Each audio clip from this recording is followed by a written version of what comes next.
Right now, as you watch this, you may be paying rent to a family whose title was created before America existed. You may be shopping on a street whose ground lease was last renegotiated before Queen Victoria was born. You may be walking through a garden square whose freehold has been owned by the same family and across 12 unbroken generations. Since the year 1677, five aristocratic families quietly control more than 500 acres of central London. Their combined wealth sits at approximately £22 billion, and not one of them earned it. They inherited it, through marriages arranged centuries ago to women who happened to own land that the City of London would eventually grow up around. We are going to name every family. We are going to tell you exactly which streets they own, what those streets are worth, and the single marriage that started each empire. And we will end with the most uncomfortable question these families have never been asked to answer, and have never had to. Stay until the end. The last 60 seconds will change how you see every street in the city. The families that secretly own London. One rule before we begin. How London's ownership actually works, I guess. The thing nobody teaches you. Most people understand property in terms of buying and selling. You earn money, you buy a home, you own it. That is not how London's great estates work, and understanding the difference is the key to understanding everything that follows. The families we are about to show you do not primarily buy and sell. They hold, they lease, and they collect. Here's how it works. The family owns the freehold, the permanent, unconditional ownership of the land itself. They then lease that land to developers who build buildings on it. Those buildings are then leased to residents, businesses, and shops who pay rent. Eventually, after 125 years, or 250 years, or 999 years, the lease expires.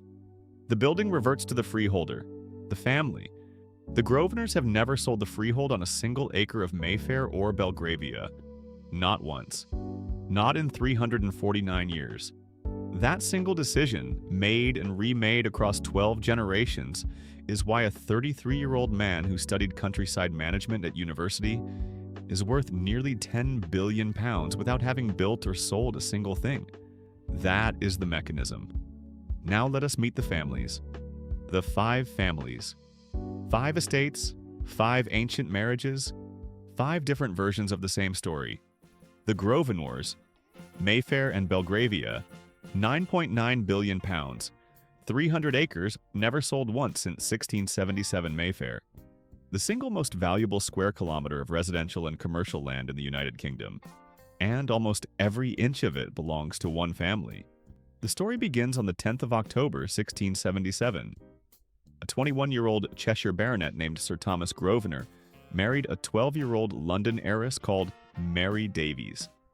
Mary's father, a London scrivener, had died when she was 6 months old, leaving her as the inheritor of 500 acres of swamp and farmland west of the old city walls.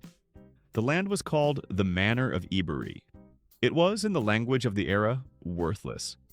Then London grew westward, and what had been muddy fields became the most expensive land in the country. The Grosvenors began developing Mayfair in the 1720s, laying out Grosvenor Square, still the centerpiece of the estate, and the grid of streets that still carry the family's name today.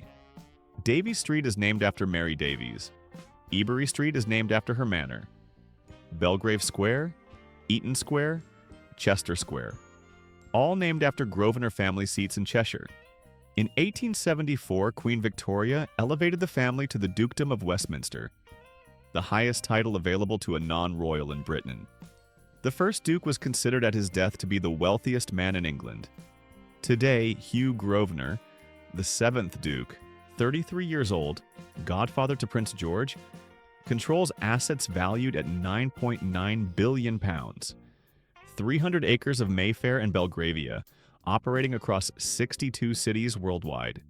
He has given 2 public interviews in his life. The Grosvenors do not sell, they lease. And when a lease on a Belgravia property approaches expiry, the leaseholder must pay a premium to extend it. Every year somewhere in Mayfair or Belgravia, a lease is expiring and a very large check is being written to the estate. This has been happening continuously since 1677. The Cadogans, Chelsea and Knightsbridge. £5.7 billion, 93 acres, £200 million in annual rent. Move south from Belgravia into Chelsea and you enter the territory of the Cadogan family. The Cadogan Estate has its origins in Sir Hans Sloane, the physician, scientist, and collector whose personal collection of curiosities became the founding collection of the British Museum. Sloane purchased the Manor of Chelsea in 1712. When he died without male heirs in 1753, his estate passed to his two daughters, and through one of those daughters, Elizabeth, to the Cadogan family. Elizabeth had married Charles Cadogan, whose father had been elevated to the earldom of Cadogan for military service to the crown. The land and the title fused, and the Cadogans have been the dominant landowner in Chelsea ever since. Today, the Cadogan Estate covers 93 acres of some of the most valuable real estate in London. 3,000 flats and houses, 300 shops, 35 restaurants, 12 hotels. Sloane Street, the luxury retail corridor running from Knightsbridge to Sloane Square, generates an estimated £500 million in annual retail turnover from brands including Chanel, Valentino, and Hermès. Every boutique on that street pays ground rent to the Cadogan Estate. The estate's annual rental income crossed £200 million in the early 2000s and has grown every year since. The ninth Earl Cadogan, Edward, who inherited the title in 2023, has never given a media interview. His father gave very few. The family's position on public visibility is consistent with the deepest tradition of British aristocratic land ownership. You do not need to be famous. You own the street. The Portmans, Marylebone, £2 billion plus, 110 acres, owned since 1532 as a goat field. The Portman Estate covers 110 acres of Marylebone. The calm Georgian neighborhood running north of Oxford Street, between Regent Street and Edgware Road. Its origin is the most striking on this list.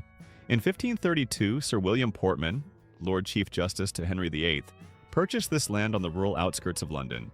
His purpose? To graze livestock. He paid a modest price for what was, at the time, farmland well outside the city's boundaries. The Portman family held it. They held it through the Tudor period, the Stuart period, the Civil War, the Restoration, the Industrial Revolution, the Victorian era, 2 world wars, and every property market cycle of the past 100 years. And they never sold. Today, the Portman Estate is valued at over £2 billion. It contains the streets of Marylebone, the restaurants, the boutiques, the consulting rooms, the Georgian mansion blocks, and it is managed by the family through a trust structure that ensures the estate passes intact to the next generation.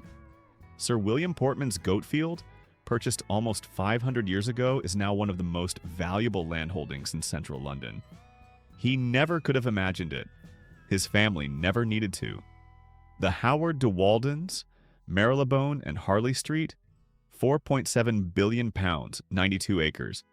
Health, discretion, and the longest waiting lists in medicine.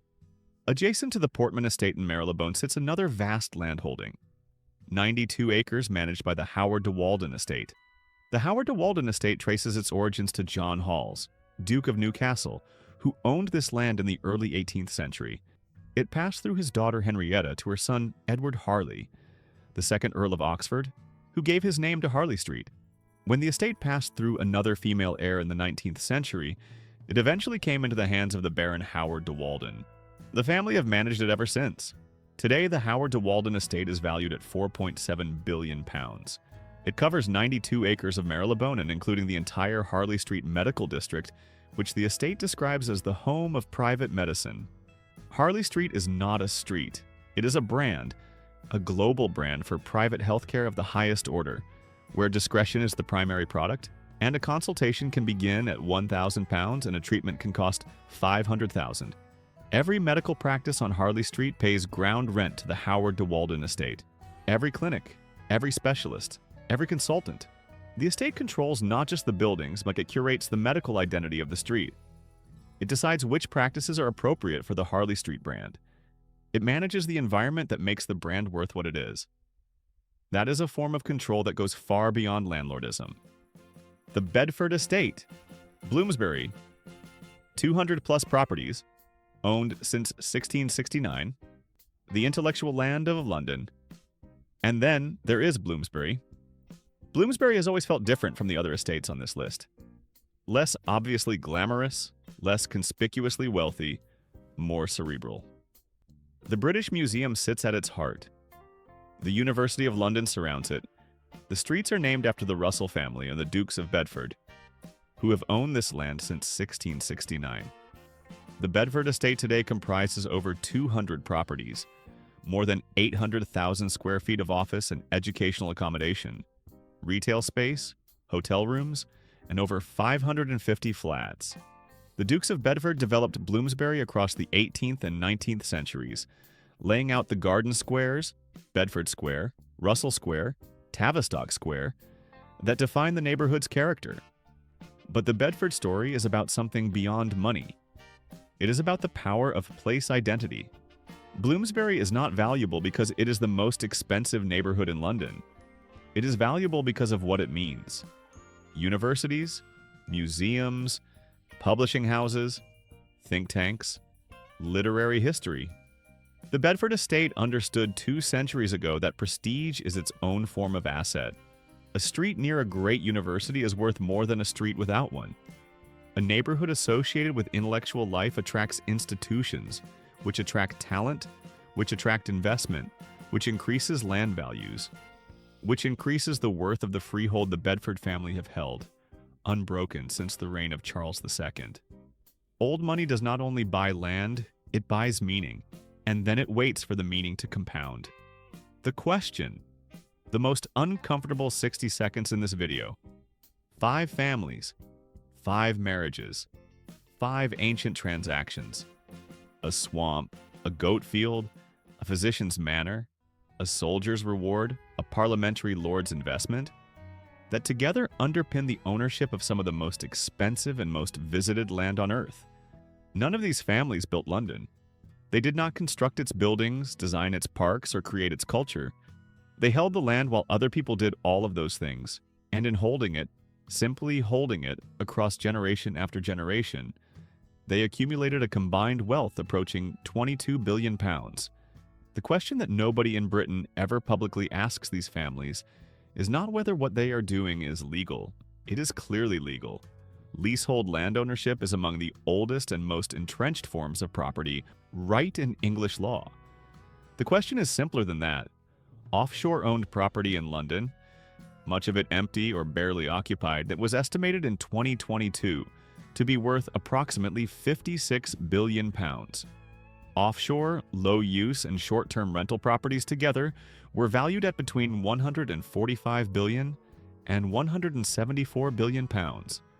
The average house price in London in 2026 sits at approximately £520,000, more than 12 times the average London salary.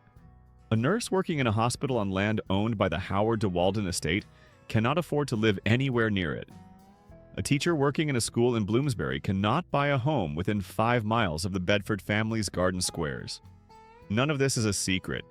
The families make no attempt to hide their ownership. The land registry is public. The estate maps are online. The names are on the street signs. That is the real answer to the video's title. These families are not secretly owning London. They are openly owning it. And the secret, the thing that actually stays hidden, is that most people walking through these streets every day have never once thought to ask who owns the ground beneath their feet. Next time you walk through Mayfair, look at the street signs. Grosvenor Square, Davies Street, Eaton Square, Chester Square. Every name on a sign is the name of a family, a village, or a 12-year-old girl who married in 1677. Subscribe to Blood and Sterling. New episode every week, and we go deeper every time.